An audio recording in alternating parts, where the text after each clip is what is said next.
ஏனென்றால் உங்களது பிள்ளைகள் பாதிக்கப்பட மாட்டார் இனவாதத்தில். ஏனென்றால் உங்களது பிள்ளைகள் எல்லாம் தென்பகுதியில் ஆங்கில ஸ்கூலில் படிக்கிறார். அவர் ஒழுங்காக அவரது பிள்ளையை கூட தமிழில் கற்பிக்க தெரியாதவர் தான் இங்கே இருந்து கூறுகிறார். முகப்புத்தகத்தில் ஒழுங்காக தமிழில் கூட வசனத்தை எழுத தெரியாமல் நாங்கள் சிங்களத்தில் கதைக்கும் போது ஒரு சில மம நம என்று விட்டோம், அதை பெருசாக தூக்கி கதைப்பதுதான் இவருடைய பழக்கம். நாங்கள் அவரிடம் ஒன்றை கூறுகிறோம், தமிழில் கூட உங்களது முகப்புத்தகத்தில் ஒழுங்காக எழுத தெரியாதவர்கள் நீங்கள் தமிழர்களா என்று நாங்கள் கேட்க விரும்புகிறோம்.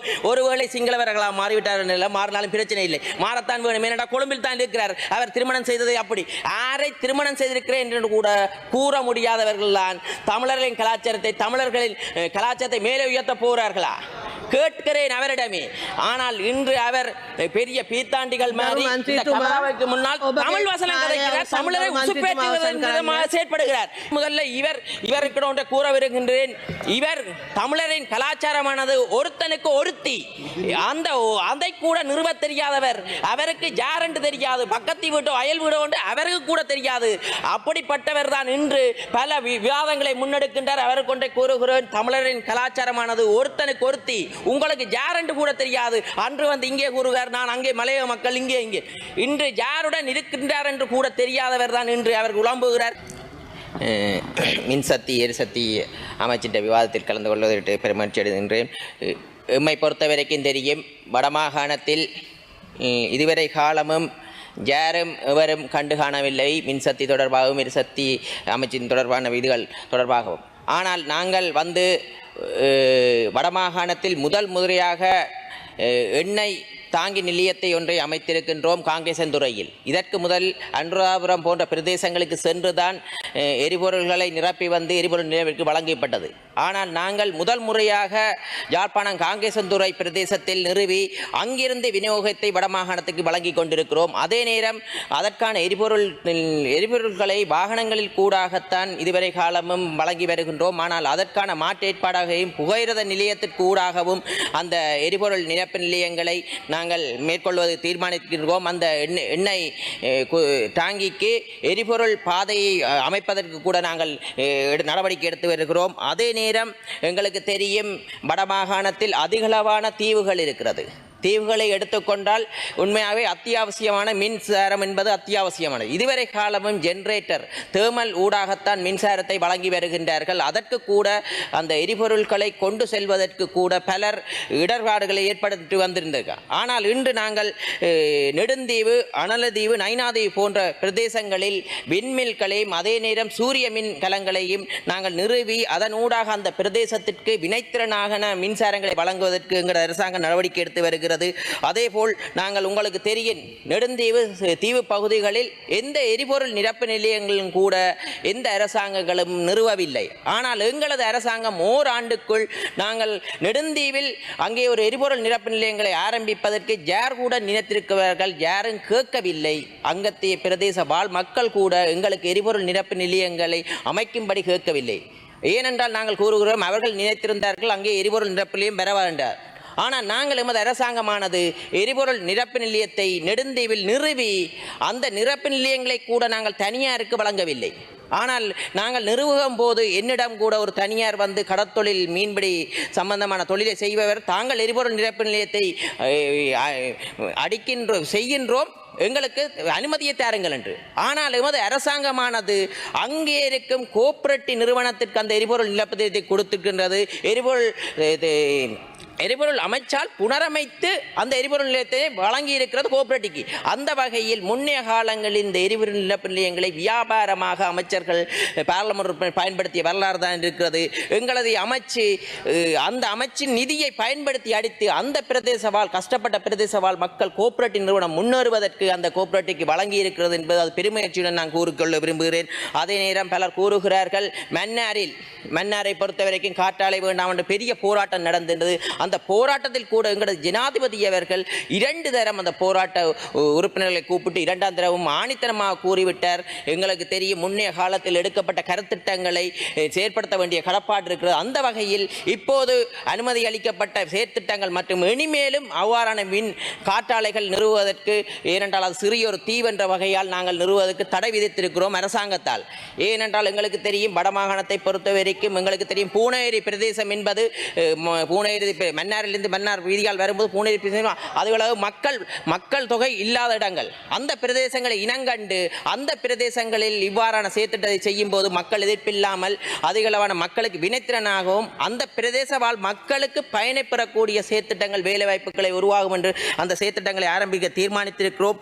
அதே நேரம் உங்களுக்கு தெரியும் மீன்பிடிக்கு கூட வலுசக்தியினூடாக மீன்பிடி இயந்திரங்களை உருவாக்குவதற்கான ஆய்வுகள் கூட நடைபெற்று வருகிறது. இதுவரை காலமும் எரிசக்தி கூடாகத்தான் மீன்பிடியை பயன்படுத்தி வருகிறார்கள். எதிர்வரும் காலத்தில் ஆய்வின் மூடாக வெற்றி அளிக்குமாக இருந்தால் கடல் தொழிலுக்கு செல்பவர்கள் கூட மின்சக்தியின் ஊடாக கடல் தொழிலை செய்யக்கூடிய வினைத்திறனாக ஏற்படுத்தக்கூடிய ஒரு நிலையங்கள் இருக்கிறது. எங்களுக்கு தெரியும் இப்போது அதிகளவான இலங்கைக்குள் எலக்ட்ரிக்கல் கார்கள் வருகின்றன. எலக்ட்ரிக்கல் கார்களை சார்ஜ் செய்வதற்கு போட்டுகள் குறைவாக இருக்கிற சார்ஜிங் போட்டுகள். அதனால் அந்த செயற்திட்டத்தையும் கூட நாங்கள் இந்த அரசாங்கம் வந்தவுடனேயே 10 நிறுவுவதற்கு தீர்மானித்து இன்று 7 நிறுவி இருக்கின்றோம். மேலதிகமாக 3 அதன் ஊடாக வெற்றி அளித்திருக்கின்றது. அதனால் அனைத்து பிரதேசங்களையும் இந்த எரிபொருள் நிரப்பு நிலையங்களுடன் மின்சாரத்தை சார்ஜ் செய்யக்கூடிய உபகரணங்களை பொறுத்துவதற்கு நாங்கள் தீர்மானித்திருக்கிறோம். அந்த வகையில் எமது வடமாகாண அபிவிருத்தியானது எமது அரசாங்கம் ஒவ்வொன்றாக அவதானித்து முன்னோக்கி நகர்கின்றோம். இந்த ஒரு வருடத்திலேயே செய்ய முடியாத வேலைகளை செய்திருக்கிறோம். ஏனென்றால் நெடுந்தீவில் எரிபொருள் நிரப்பு நிலையம் யாரும் நிறுவுவார் என்று நினைத்திருக்க முடியவில்லை. இங்கே இருப்பவர்கள் ஒரு சிலர் பலர் கூறுகிறார்கள் எங்களது பாராளுமன்ற உறுப்பினர் பதவியை ரிசைன் பண்ணிவிட்டு போகும்படி. உங்களுக்கு தெரியும் இங்கே பாராளுமன்றத்தில் இருந்தவர் கூட கோட் சூட்டை அணிந்து கொண்டு யாழ்ப்பாணத்தில் வேட்டியுடன் வலம் பெறுபவர் இன்று பாராளுமன்றத்துக்கு கூட வர துப்பில்லாதவர்கள். தமிழரசு கட்சி என்ற ஒரு கட்சியை அழிப்பதற்கான மூல காரணமாக இருந்தவர்கள் வெளியிலிருந்து கூறுகிறார்கள் இங்கே இருக்கிற அமைச்சர்கள் அதே நேரம் பாராளுமன்ற வெளியேற வேண்டும் என்று. அவரிடம் நான் ஒன்றை கூறுகிறேன், அவருக்கு முதுகெலும்பிற்குமாக இருந்தால் யாழ்ப்பாணத்தில் சென்று உங்களது பிள்ளைகள் எங்கே இருக்கிறார்கள், உங்களது பிள்ளைகள் யாரை திருமணம் செய்திருக்கிறார்கள் என்று கூட துணித்தலாக கூற முடியாதவர் தான் அங்கே இருப்பவர், வெளியில் இருப்பவர். அதே நேரம் நான் ஒன்றை கூறுகிறேன், இங்கே கமராக்கு முன்னால் வீரவசனம் பேசுகின்றவர், கமராக்கு முன்னால் கண்டால் வீரவசனம் பேசுவார். ஆனால் இங்கே தமிழர்களை கொன்று அழித்தவர்களுடன் கமராக்கு பின்னால் நின்று கூட்டாக கைகோத்து கொண்டு நிற்பவர்கள் தான் இங்கே இருப்பவர்கள். அதை நான் ஒன்று கூறுகிறேன், எங்களை பார்த்து கூறுகிறார் அவர் எங்களை பதவி விலக வேண்டும் என்று. அவருக்கு கூட அட்மினிஸ்ட்ரேஷனில் பரீட்சையில் எழுத தெரியாமல் பாஸ் பண்ணாதவர் தான் இங்கே வந்து பல வெட்டி வீத்துக்களை பார்லமெண்ட் கமராவுக்கு மட்டும்தான் வெட்டி வீத்துக்களை வீத்துகிறாரே ஒழிய மக்களுக்கான இல்லை. நாங்கள் மக்களுக்கான அபிவிருத்தியை செய்து கொண்டு கொண்டிருக்கிறோம். இந்த கதையால் மாவட்டம் முன்னேறாது என்று நான் கூறிக்கொள்கிறேன். அதற்கு முதல்ல இவருக்கு கூற வருகின்றேன், இவர் தமிழரின் கலாச்சாரமானது ஒருத்தனுக்கு ஒருத்தி, அதை கூட நிறுவ தெரியாதவர், அவருக்கு யார் என்று தெரியாது, பக்கத்து வீட்டோ அயல் வீடோ அவருக்கு கூட தெரியாது. அப்படிப்பட்டவர் தான் இன்று பல விவாதங்களை முன்னெடுக்கின்றார். அவருக்கு கொண்டே கூறுகிறேன், தமிழரின் கலாச்சாரமானது ஒருத்தனுக்கு ஒருத்தி, உங்களுக்கு யார் என்று கூட தெரியாது. அன்று வந்து இங்கே கூறுகிறார், நான் அங்கே மலைய மக்கள் இங்கே இன்று யாருடன் இருக்கின்றார் என்று கூட தெரியாதவர் தான் இன்று அவர் உலம்புகிறார். இந்த இனவாதத்தின் வலை ஏற்பட்ட போது இங்கே இருக்கும் தமிழ் கட்சிகளும் சிங்கள கட்சிகளும் சந்தோஷமாக இருந்ததை நான் அவதானித்திருந்தேன். ஏனென்றால் அவர்களுக்கு அந்த இனவாதத்தில் தான் தூங்கி பழக்கம், இனவாதத்தின் கூட தான் வாக்குகளை பெற்று பழக்கம். நாங்கள் இன ஐக்கியத்தை ஏற்படுத்தி நல்லதொரு சமுதாயத்தை உருவாக்க வேண்டும் என்று எங்களது பயணத்தை மேற்கொண்டிருக்கும் போது இவ்வாறான செயற்பாடுகளை செய்து திரும்பவும் நாட்டு மக்களை அழிக்காதீர்கள் என்று கூறுகிறேன். ஏனென்றால் உங்களது பிள்ளைகள் பாதிக்கப்பட மாட்டார் இனவாதத்தில். ஏனென்றால் உங்களது பிள்ளைகள் எல்லாம் தென்பகுதியில் ஆங்கில ஸ்கூலில் படிக்கிறார். அவர் ஒழுங்காக அவரது பிள்ளையை கூட தமிழில் கற்பிக்க தெரியாதவர் தான் இங்கே இருந்து கூறுகிறார்.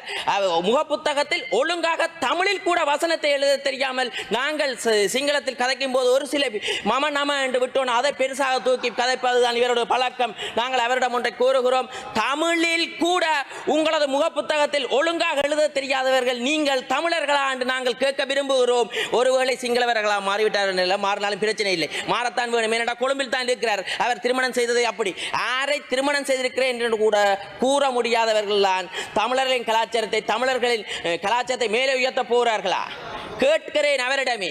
ஆனால் இன்று அவர் பெரிய பீத்தாண்டிகள் மாதிரி முன்னால் தமிழ் வசனம் கதைக்கிறார், தமிழரை உசுப்பேற்றுவதன் விதமாக செயற்படுகிறார். இவ்வாறு உசுப்பேற்றிய தமிழர்களை கொலை செய்த வரலாறு தான் இருக்கிறது.